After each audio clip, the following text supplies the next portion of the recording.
নমস্কার, আপনারা শুনছেন ঝরাপাতা ইউটিউব চ্যানেল। বাংলা সাহিত্যের রহস্য, রোমাঞ্চ এবং কিছু মজার গল্পে ভরা এই বিশেষ নিবেদন শুধুমাত্র আপনার জন্য।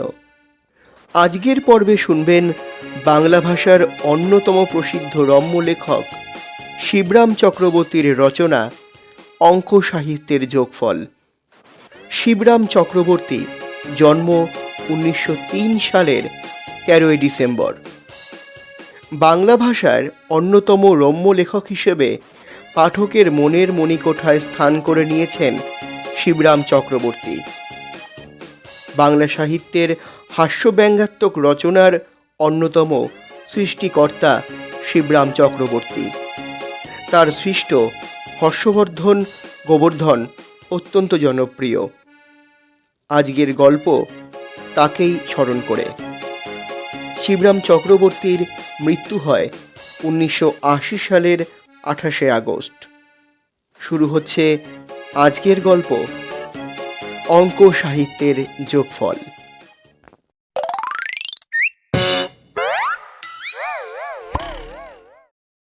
আমার পাশের বাড়ির রাজীবরা খাসা লোক। ও, ওর দাদা, বাবা, ওরা সবাই। কিন্তু লোক ভালো হলে কি হবে, মনের ভাব ওরা ঠিক মতন প্রকাশ করতে পারে না। সেটা আমাদের ভাষার গোলমালে কি ওদের মাথার গোলমালে, তা এখনো আমি ঠাউর করে উঠতে পারিনি। কিন্তু যখনই না আমি তাদের কিছু জিজ্ঞেস করেছি, তার জবাবে যা পেয়েছি তা থেকে দেখেছি মাথা মুন্ডু কোনো মানেই খুঁজে পাওয়া যায় না। কেন? এই আজই তো বেরোবার মুখেই রাজীবের দাদার সঙ্গে দেখা। জিজ্ঞেস করলুম, কেমন আছো হে? এই কেটে যাচ্ছে একরকম। কেটে যাচ্ছে শুনলে পিলে চমকায়। তখন ভারী তাড়া, ফুরসত নেই দাঁড়াবার। নইলে কি কাটছে, কেন কাটছে, কোথায় কাটছে, কিভাবে কাটছে, কবের থেকে কাটছে, এসবের খবর নেবার চেষ্টা করতুম। বাজারের পথে রাজীবের বাবাকে পাই। এই যে, কেমন আছেন মুখুজ্জে মশাই? আজ্ঞে যেমন রেখেছেন। এও কি একটা জবাব হলো নাকি? এ থেকে ভদ্রলোকের দেহ মনের বর্তমান অবস্থার কতখানি আমি টের পাবো? কে রেখেছেন আর কেনই বা রেখেছেন তারই বা কি কোনো হদিশ পাওয়া যায়? তোমরাই বলো। ঝি সঙ্গে করে নিয়ে বাজারে চলেছেন। তখন আর তাকে জেরা করে জানা গেল না। অগত্যা ঝিকেই প্রশ্ন করি, তুমি কেমন আছো গো বুড়ি? এই আপনাদের শ্রীচরণের আশীর্বাদে। আপ্যায়িত হয়ে বুড়ি যেন গলে পড়ে। শ্রীচরণকে আমি চিনি না, তার আশীর্বাদের এত বহর কেন, বাতি কি বা কিসের, তাও আমার জানা নেই। কিন্তু সঠিক উত্তর না পাওয়ার জন্যে ও আর শ্রীচরণ দুজনের ওপরে নিদারুণ চটে গেলাম। এক বন্ধুর সঙ্গে মোলাকাত হঠাৎ, অনেক দিন পরে দেখা। কুশল প্রশ্ন করি, আরে মহেন্দ্র যে, ভালো আছো তো? এই একরকম। এও কি একটা কথার মতো কথা হলো? হ্যাঁ, ভালো থাকার আবার একরকম দুরকম নানা রকম আছে নাকি? বন্ধু বলে কিছু আর বলি না, মনে মনে ভারী বিরক্তি বোধ করি। বিকেলে যখন আমি বাসামুখ, সেই সময় রাজীবও, খাসা ছেলে রাজীব, সেও দেখছি ফিরছে স্কুল থেকে। এই যে রাজীব চন্দর, চলছে কি রকম? চমৎকার। না, এবার খেপেই যেতে হলো। যখনই ওকে কোনো কথা, তা ওর স্বাস্থ্য কি খেলাধুলো কি পড়াশোনা যা কিছুর সম্পর্কে জিজ্ঞেস করেছি, তখনই ওর ওই একই জবাব, চমৎকার। এছাড়া যেন আর অন্য কথা ওর ভাড়ারে নেই। আলাদা কোনো বলিও জানে না। বাড়ি ফিরে ভারী খারাপ লাগে। এ কি, সবারই কি মাথা খারাপ নাকি? আবাল বৃদ্ধ বনিতা সকলের, এবং একসঙ্গেই। আশ্চর্য। দুনিয়া শুদ্ধ সবারই ঘিলুর গোলমাল, না আমাদের ভাষার ভেতরেই গলদ, তাই নিয়ে মাথা ঘামাই। এরকম হেয়ালিপনার খেয়ালি জবাবে কবিরাই খালি খুশি হতে পারেন। আমার যুক্তিবাদী বৈজ্ঞানিক মন কিন্তু ভীষণ বিচলিত হয়, মাথা ঘামাতে হয় আমায়। আচ্ছা, আমাদের ভাষাকে অঙ্কের নিয়মে বেঁধে দিলে কেমন হয়? বিশেষ করে বিশেষণ আর ক্রিয়াপদকে। অঙ্কের নির্দেশের মধ্যে তো ভুল হবার কিছু নেই। Figures do not lie. অঙ্কেরা মিথ্যাবাদী হয় না, মিথ্যে কথা বলতেই জানে না। এই বলে একটা বয়েত আছে না, ওই ইংরেজিতে, সংখ্যার মধ্যে বাধা পড়লে শঙ্কার কিছু থাকে না, আর ভাষা ভাষা ভাবটা কেটে যায় ভাষার। অঙ্কের নিরিখটাই সবচেয়ে ঠিক বলে মনে হয়। 100কেই পুরো সংখ্যা ধরা যাক তাহলে। আমাদের দেহের, মনের, বিদ্যার, বুদ্ধির, রূপের, গুণের, এক কথায় সব কিছুর সম্পূর্ণতা জ্ঞাপক সংখ্যা হলো 100, এবং ওই সংখ্যার অনুপাতের দ্বারাই অবস্থাভেদের তারতম্য বুঝতে হবে আমাদের। এরপর আর বোধগম্য হবার বাধা কি রইল? উদাহরণ, নিয়মকানুন মেনে এরপর রাজীবের বাবাকে গিয়ে যদি আমি জিজ্ঞেস করি, কেমন আছেন মশাই, ভালো তো? এবং সম্পূর্ণ সুস্থ অবস্থার সংখ্যা যদি হয় 100, তাহলে ভেবেচিন্তে অনেক হিসেব করে তাকে উত্তর দিতে হবে, এই ভালো আছি এখন, পরশু পেটের অসুখে 10 দাঁড়িয়েছিল, কাল দাঁতের ব্যথায় সাথে ছিলাম, আজ যখন দাঁত তোলাই তখন তো কাত, প্রায় নাই বললেই হয়, এই যাই আর কি। তারপর অনেকক্ষণ জিরোবার পরে সামলে উঠলাম, সেই থেকেই একটু দুর্বল বোধ করছি নিজেকে, এখন এই 53। অর্থাৎ যেদিন যখন যেমন তার শরীর গতি। আমার বিস্ময় প্রকাশে বরং আরো একটু তিনি যোগ করতে পারেন, হ্যাঁ 52ই ছিলাম মশাই, কিন্তু আপনার সহানুভূতি প্রকাশের পর এখন একটু ভালো বোধ করছি আরো, তা ওই যাহা 52 তাহাই 53। সবসময় মানুষ কিছু একরকম থাকে না, সুতরাং সবসময় উত্তর একরকম হবে কেন? এমনি সব ব্যাপারেই ভাব প্রকাশের দিকে ভাষায় যে অসুবিধা আছে, সংখ্যার যোগে তা দূর হবেই। যেমন করে কুয়াশা দূর হয়ে যায় সূর্যোদয়ের ধাক্কায়। সাহিত্য আর অঙ্কের যোগাযোগে সাহিত্যের শ্রীবৃদ্ধি তো হবেই নিঘাত। অঙ্কের সম্বন্ধেও আমাদের আতঙ্ক কমে যাবে ঢের, সেইটাই উপরন্ত, অর্থাৎ লাভের উপরই, ফাউয়ের ওপর থাউক্য। না, এ বিষয়ে রাজীবের বাবার সঙ্গে একটা বোঝাপড়া হওয়া দরকার এক্ষুনি, এই দণ্ডেই, এবং রাজীবের সঙ্গেও। তক্ষুনি বেরিয়ে পড়ি 62 বেগে। ওদের বাড়ি বরাবর গেছি, দেখি শ্রীমান রাজীব লোচন সদর রাস্তায় দাঁড়িয়েই ঘুড়ি ওড়াচ্ছেন 98 মনোযোগে। আমি বলি, খুব যে ঘুড়ি ওড়াচ্ছ দেখছি, চমৎকার। আমার প্রশ্নের জবাবে রাজীবের সেই এক কথা, কিন্তু বাড়ির ছাদে ওড়ালেই ভালো ছিল নাকি? তোমাদের বাড়ির ছাদে তো বারান্দা নেই, ঘুড়ির উত্থান আর তোমার পতন দুটোই একসঙ্গে হতে পারত, তাহলে খুব সুবিধের হতো না? চমৎকার। তোমার বাবা কি করছেন এখন? মানে, বলতে বলতেই সে পিছু হটতে শুরু করে। ঘুড়ির তাল সামলাবার তালেই চোখকে আকাশে রেখে পুরোপুরি 100ই ওর মনও ঘুড়ির সঙ্গে একই সূত্রে লটকানো ওর স্থূল ও রাজীব অংশই কেবল পিছু হটে আসে পৃথিবীতে, আসে চকিতের মধ্যে আর 92 বেগে, এত তাড়াতাড়ি যে আমি ভ্রুক্ষেপ করবার অবকাশই পাই না। এক মুহূর্তেই সে আমার 100 কাছাকাছি এসে পড়ে, 100 মানে ওই ঘনিষ্ঠতার চরম যাকে বলা যায়। আমি কোকিয়ে উঠি সে ধাক্কায়। কানা নাকি মশাই? আমার দিকে না তাকিয়েই ওর জিজ্ঞাসা। ও বাবা গো, তুমি 87 নাবালক, কি আর বলবো তোমায়। দেখতে পান না চোখে? আকাশে চোখ রেখেই ওর চোখা প্রশ্নটা। বরং 75 চক্ষুষ্মান। 100ই ছিলাম, কিন্তু তোমার লাটাইয়ের চোট লেগে চশমার একটা পাল্লা ভেঙে গিয়ে বা চোখে এখন অর্ধেক দেখছি। বলে আমার আরও অনুযোগ। একটা পাল্লা মানে চশমাটার 50 পাল্লাই বলা যায়। তোমার পাল্লায় পড়ে এই দশা হলো আমার। হ্যাঁ, এবার সে ফিরে তাকায় 93 বিস্মিত হয়ে। কি বললেন? আমার ধারণা ছিল তুমি 42 বুদ্ধিমান, কিন্তু দেখছি তা নয়। বয়সে 13 হলে কি হবে?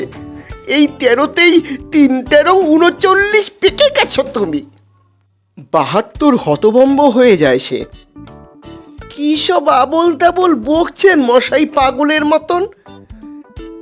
এখন দেখছি তুমি 89 এচড় পাকা। আর আর আপনি 500 উজবুক। জোর গলাতেই সে জাহির করে। আমি 97 অগ্নি শর্মা হই। 5 আঙুলে ওর 50 কান পাকড়ে ধরি। বললেই হলো 500। সাংখ্য দর্শন বোঝা এত সোজা না। হ্যাঁ, 100-র উপরে সংখ্যাই নেই। বলে ওর 43 কান পাকড়ে 75 জোরে 85 আরামে মলতে শুরু করে দিই। ভাবতে থাকি মোট কান সংখ্যার বাকি 50কে রেহাই দেব, না এই সঙ্গে বাগিয়ে ধরব, কিংবা আমার মুক্ত 50 হাতে ওর 22 গালে 82 জোড়ালো এক চর কষিয়ে দেবো এক্ষুনি। ইত্যাকার বিবেচনা করছি এমন সময়ে ও তীব্র চিৎকার শুরু করে দেয়। ওর বাবা ছুটে আসেন টেলিগ্রামের মতন। ওর দাদাও আসে পাশের বাড়ির তাসের আড্ডা ফেলে। পাড়াপড়শিরাও। সকালের দেখা হওয়া সেই বন্ধুটিও এই মাহেন্দ্রক্ষণে এসে জোটেন কোত্থেকে। 26 কান্নার আওয়াজে 63 গলার অস্পষ্টটা মিলিয়ে গিয়ে তারস্বরে আওড়াতে থাকে রাজীব। আমি আমি ঘুরে ওড়াচ্ছিলাম, কোথাও কিছু নেই, কোনো বলা কও না। এই লোকটা হঠাৎ খেপে গিয়ে ধরে মারছে কেবল আমায়, আর অঙ্ক কষে কষে কি সব গালাগাল দিচ্ছে বাবা। শুনেই সবাই আস্তিন গোটাতে শুরু করে। আমার বন্ধু মহেন্দ্র এসে মাঝখানে পড়েন। হা হা হা হা, করছেন কি দেখছেন না ভদ্রলোকের হিস্টেরিয়া হয়েছে? হিস্টেরিয়া? দেখছেন না চোখ লাল আর গা কাঁপছে ও। এই সবই তো হিস্টেরিয়ার লক্ষণ। চোখ লাল আমার 94 রাগে, কাঁপছিও সেই কারণেই। হিস্টেরিয়া না কচু, তবু ওদের 72 বোকামি আমাকে 92 অবাক করে দেয়। আমার বন্ধু অকস্মাৎ ডাক্তার হয়ে ওঠেন। জল, কেবল জলই হচ্ছে এ রোগের ওষুধ। মাথায় রক্ত উঠলেই মৃত্যু, রক্ষে নেই তাহলে আর। হিস্টেরিয়ার নামে ওদের বিড়ির রস অচিরেই অপত্য স্নেহে পরিণত হয়। যে যার বাড়িতে ছুটে যায়, এক এক বালতি জল নিয়ে বেরিয়ে আসে ছুটতে ছুটতে। আমার মাথায় ঢালতে আরম্ভ করে সবাই মিলে। বাধা দেবার আগেই বালতি খালি হয়েছে। কাপড় জামা ভিজে আমার 100 মানে ওই 100 বলা যেতে পারে। এ কি আপদ বলো দেখি, ভারী বিচ্ছিরি। আমি পালাবার চেষ্টা করি, কয়েকজন মিলে চেপে ধরে আমায়। আরো আরো আরো বালতি খালি হতে থাকে। হাঙ্গামা আর কাকে বলে! একে পৌষের 95 শীত, তার ওপরে 52 কনকনে ঠান্ডা জল, তার ওপরে আবার এই দুর্যোগেই সাঁই সাঁই করে বইতে শুরু করেছে উত্তরে হাওয়া, 77 শীতল। কাহাতক আর শোয়া যায়? এক ঝটকায় হাত পা ছাড়িয়ে নি, বলি তোমাদের এই 49 পাগলামি বরদাস্ত করা সম্ভব নয় আমার পক্ষে। এই বলে এক দৌড়ে যেই না আমি 65 দিতে যাচ্ছি, ওরা 77 ক্ষিপ্রতায় আমাকে পাকড়ে ফেলে। ফলে আমারই চাদর দিয়ে বাঁধে আমাকে ল্যাম্পপোস্টের সঙ্গে। হায় হায় রে, 88 কষ্ট বোধ হতে থাকে আমার, কষ্টের চূড়ান্ত যাকে বলে। এমনি সময়ে এক হোস পাইপওয়ালা রাস্তায় জল দিতে আসে। রাজীব তার হাত থেকে পাইপ হাতিয়ে আমাকেই লক্ষ্য করে। তার যাবতীয় রাগ জলাঞ্জলি দিয়ে কর্ণমর্দনের বেদনা ভুলে আমার পীড়নের সাধু প্রতিশোধ নিতে চায় শিশু ভোলানাথ 1 নম্বর।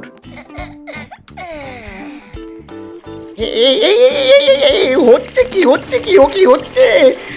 চেঁচিয়ে উঠেছি আমি।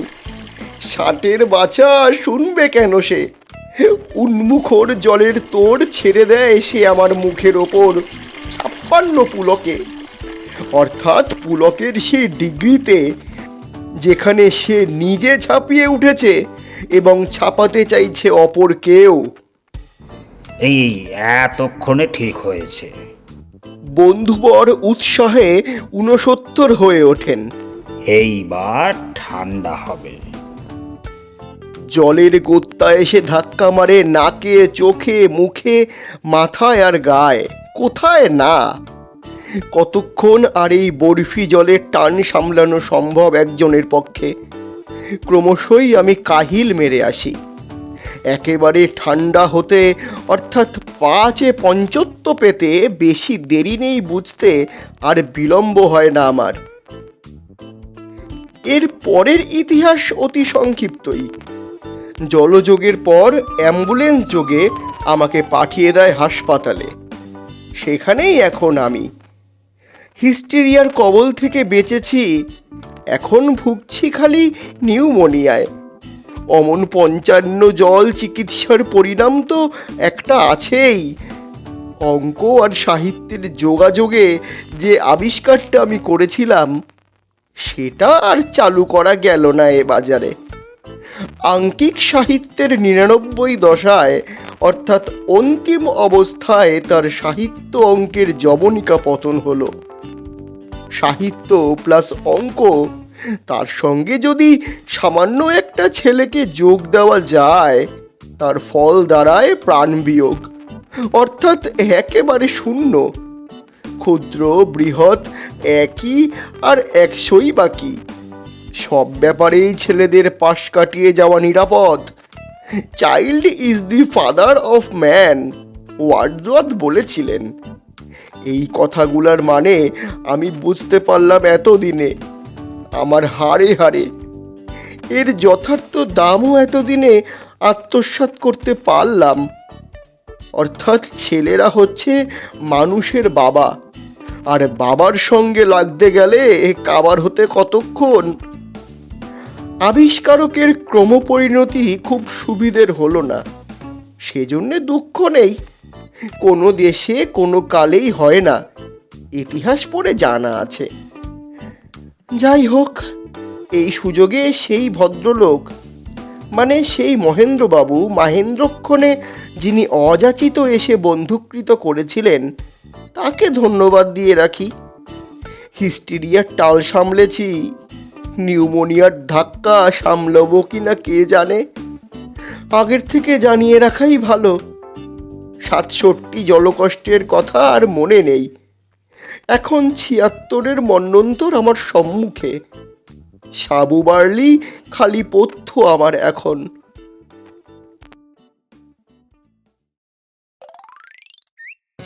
শুনছিলেন অঙ্ক সাহিত্যের যোগফল। রচনা শিবরাম চক্রবর্তী। গল্প পাঠে এবং অন্যান্য ভূমিকায় আমি বিজয়। মহেন্দ্রবাবুর ভূমিকায় সুখেন্দু দেবনাথ। ঝি তিথি চক্রবর্তী। প্রযোজনা সাহাস ক্রিয়েশন। প্রচার অলঙ্করণ চারুলিপি। এবং আবহ তরঙ্গ দ্য আল্টিমেট মিউজিক। সমগ্র পরিচালনা রাজা। দেখা হচ্ছে আগামী সপ্তাহে নতুন আরও একটি গল্প অথবা কবিতা নিয়ে, শুধুমাত্র ঝরাপাতা ইউটিউব চ্যানেলে। ঝরাপাতা, কবিতার ও গল্পের কথা বিজয়ের সঙ্গে। চ্যানেলটি যারা এখনও সাবস্ক্রাইব করেননি, সাবস্ক্রাইব করে পাশে থাকুন আমাদের নতুন নতুন নোটিফিকেশানগুলি সবার আগে আপনার মোবাইলে পেতে। দেখা হচ্ছে আগামী সপ্তাহে। ভালো থাকুন, গল্পে থাকুন, শুনতে থাকুন ঝরাপাতা ইউটিউব চ্যানেল।